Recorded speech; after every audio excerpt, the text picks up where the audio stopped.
በድጋሚ እንደምናውላችሁ ክቡራን ተመልካቾቻችን አሁን ከዚህ ሰዓት ጀምሮ የቢዝነስ ዜና ወደ እናንተ ይደርሳል። አሚር ጌቱ አብራችሁ ቆይታ አድርጋለሁ። ወደ ቀዳሚ ጉዳያችን እናልፋለን። የዋጋ ንረትንና የኑሮ ውድነት ችግርን ለመቅረፍ በትኩረት እየተሰራ መሆኑን ጠቅላይ ሚኒስትር ዶክተር አብይ አህመድ ገለጹ። ጠቅላይ ሚኒስትሩ በዋጋ ንረትና ኑሮ ውድነት ዙሪያ ከምክር ቤት አባላት ለተነሱ ጥያቄዎች ምላሽና ማብራሪያ ሰጥተዋል። በቀለ ተመስገን ዝርዝሩን ይዟል።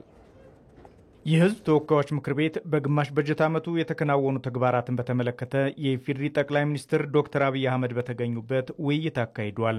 በውይይቱም የኢፌዴሪ ጠቅላይ ሚኒስትር ዶክተር አብይ አህመድ ከምክር ቤቱ አባላት የዋጋ ንረትንና የኑሮ ውድነትን በተመለከተ ለተነሱላቸው አስተያየቶችና ጥያቄዎች ማብራሪያ ሰጥተዋል።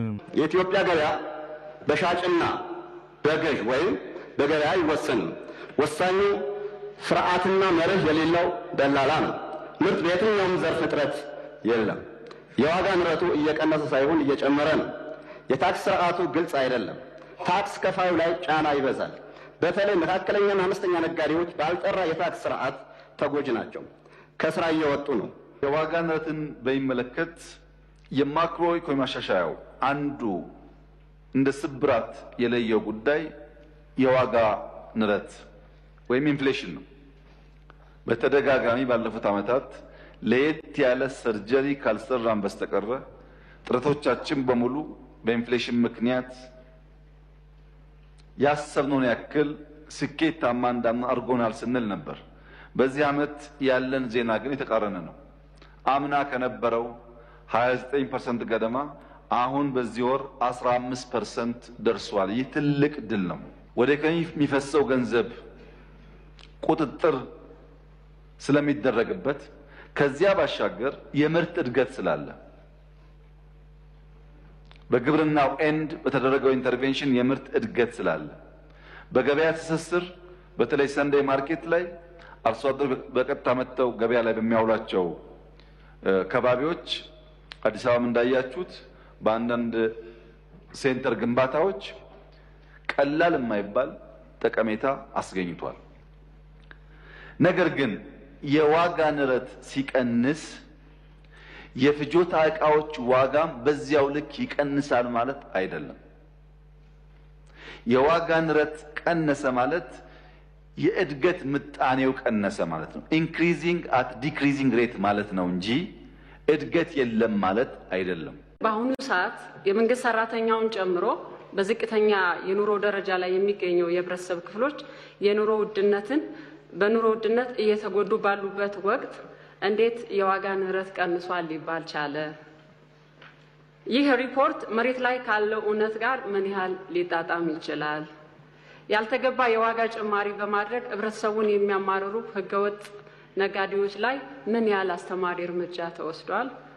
ኢንፍሌሽንን ዜሮ ማድረግ እድገትን ዜሮ ማድረግ ነው። እድገት ባለበት ቦታ ኢንፍሌሽን አይቀርም። ኢንፍሌሽኑ ግን ተጋኖ ደብል ዲጂት ሲሆን ከሰው ገቢ በላይ ከሚያገኘው በላይ እድገት ስለሚኖረው በሰው ኑሮ ላይ ጫና ይፈጥራል። ያን ለማድረግ የሰው ገቢ ማሳደግ አለብን። ዘንድሮ በደሞዝ ጭማሪ በተለይ ዝቅተኛ ደሞዝ ያላቸው ሰዎች እስከ 300% ድረስ ጭማሪ ያደረግነው በዚያ ምክንያት ነው። ዝቅተኛ ገቢ ያላቸው ሰዎች ዝቅተኛ ደሞዝ ያላቸው ሰዎች ተጎጂ ናቸው ከሚል እሳቤ ነው። ምርት ማሳደግ ሸቀጥ ከመረተበት ወደ ገበያ የሚሄድበትን መንገድ ማስፋት የንግድ ስርዓት ማዘመን የሚጠበቅብን ይሆናል። እነዚህን በማድረግ የተገኘውን የ15% ውጤት በዚሁ መንገድ ካስቀጠልንና መጠነኛ ማሻሻል ካደረግን እንደ ትልቅ ምርታ ሊወሰድ ይችላል። በነዳጅ ግብይትና አቅርቦት ዙሪያ ለተነሱ ጥያቄዎችም ጠቅላይ ሚኒስትሩ ምላሽና ማብራሪያ ሰጥተዋል። በከፍተኛ ድጎማ የሚያቀርበው የነዳጅ ምርት ዋጋው በአሁኑ ጊዜ ገበያ ላይ በእጥፍ እየጨመረ ይገኛል። በተለይ በአንዳንድ የክልል ከተሞችና አካባቢዎች በህገወጥ መንገድ የዋጋ ተመንን በመተላለፍ በውድ ዋጋ እየተሸጠ ይገኛል የነዳጅ ምርት። ይህ ክስተት ደግሞ የኑሮ ውድነትን ከማባባስ ባለፈ በህብረተሰቡ ዘንድ የመልካም አስተዳደር ችግር እየሆነ መጥቷል። ይህም በህብረተሰቡ ዘንድ ከፍተኛ የማማረር ስሜት ማሳደሩን በተለያዩ መንገዶች ለመረዳት ችለናል። ስለዚህ ክቡር ጠቅላይ ሚኒስትር በየጊዜው ወይም በየወሩ እየጨመረ የሚሄደው የዚህ የነዳጅ ምርት ዋጋ ምክንያትና መንስኤው ምንድነው? ነዳጅ በሚመለከት 72 ቢሊዮን ገደማ ተደጉሟል። ነዳጅን በሚመለከት የተከበረው ምክር ቤት መጠነኛ ግንዛቤ እንዲይዝ በዓለም ገበያ ቤንዚን ኢትዮጵያ በሊትር 129 ብር ትከፍላለች። 129 ብር። ኢትዮጵያ ውስጥ ግን 101 ብር እንሸጣለን። 28 ብር በሊትር ድጎማ አለ። ምክር ቤት አንደርላይን አድርጎ መያዝ አለበት። ኢትዮጵያ የነዳጅ ዋጋ መወሰን አትችልም ስለማታመርት። አምራች የወሰነውን ገዝታ ግን ዜጎቿ እንዳይጎዱ በአንድ ሊትር ከ25 ብር በላይ እየደጎመች የምታሰራበት ዋናው ምክንያት አብዛኛው እጅ አጠር ሰዎች በዚህ ሂደት ጉዳት ስለሚደርስባቸው ያን ለመቀነስ ነው። የዋጋ ንረቱና የኑሮ ውድነቱ ዝቅተኛ ገቢ ያላቸው ነዋሪዎችን እንዳይጎዳ በትኩረት ይሰራል ብለዋል ጠቅላይ ሚኒስትር ዶክተር አብይ አህመድ። በሌላ በኩል ጠቅላይ ሚኒስትር አብይ አህመድ በሕዝብ ተወካዮች ምክር ቤት ተገኝተው ከምክር ቤቱ አባላት ለተነሱላቸው የኢኮኖሚ ጉዳይ ጥያቄዎች ምላሽና ማብራሪያ ሰጥተዋል። ከተነሱ ጥያቄዎች ውስጥ ከገቢ አሰባሰብ ጋር የተገናኘው አንዱ ነው። የታክስ ስርዓቱ ግልጽ አይደለም። ታክስ ከፋዩ ላይ ጫና ይበዛል።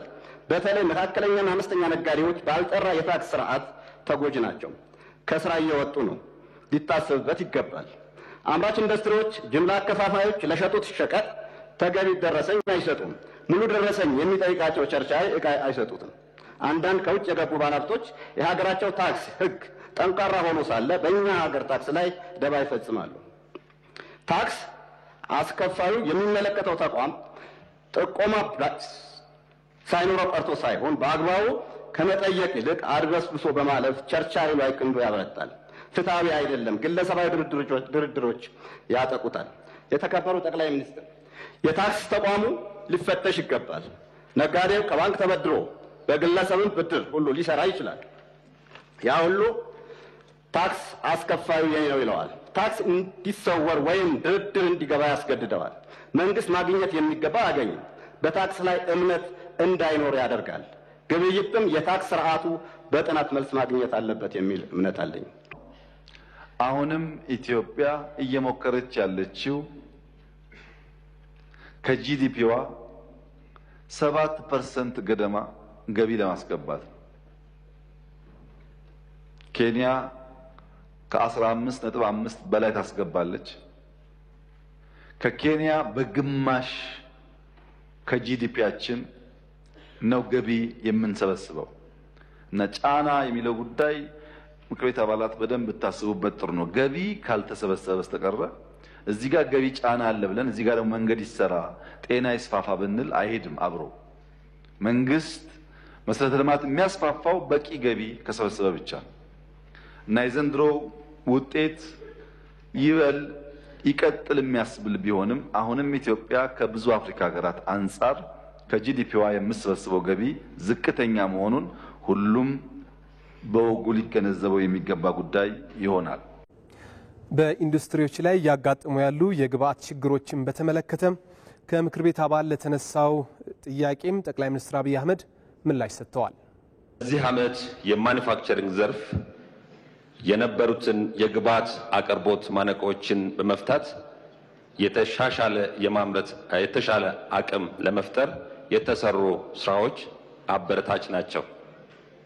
ነገር ግን አሁንም የማኑፋክቸሪንግ ዘርፍ የጥሬ ዕቃና ሌሎች የግብአት አቅርቦት ችግር አለባቸው። መንግስት ይህን ችግር ለመፍታት የኢንዱስትሪ ግብአት ችግር ለመቅረፍ ሰውም በተደጋጋሚ እንደሚያነሱት ችግሩን በአሰራር ለመፍታትና በቀጣይ እንደ ሀገር በዚህ ዘርፍ የተቀመጠውን ግብ ለማሳካት ምን ታስቧል? አመሰግናለሁ። በጠቅላይ ሚኒስትር ቢሮ ደረጃ ናሽናል ስትሪንግ ኮሚቴ ተቋቁሟል። የተቋቋመው ኮሚቴ ዋና ስራው ኢንዱስትሪን እንደ አንድ ፒላር ከኢንዱስትሪ ባሻገር ደግሞ በሰብ ሴክተር በፋብሪካ ደረጃ ምን አይነት ማነቆች እንዳሉ የሚለይና ድጋፍ የሚሰጥ ኮሚቴ ነው። ይህ ኮሚቴ ባለፉት 1 ዓመት ገደማ በሰራቸው ስራዎች የለያቸው ዋና ዋና ማነቆች አንደኛው የውጭ ምንዛሪ አቅርቦት እጥረት ነበር። ለኢንዱስትሪ ግብዓት የሚቀርበው የውጭ ምንዛሪ በበቂ ማቅረብ ባለመቻሉ በሴክተሩ ሊገኝ የሚገባው ውጤት እንዲቀዛቀዝ አድርጓል። ያን ለመቀነስ መንግስት ኢንተርቪን አድርጓል። ከፍተኛ ባይባልም መሻሻሎች አሉ። አቅርቦት አድጓል።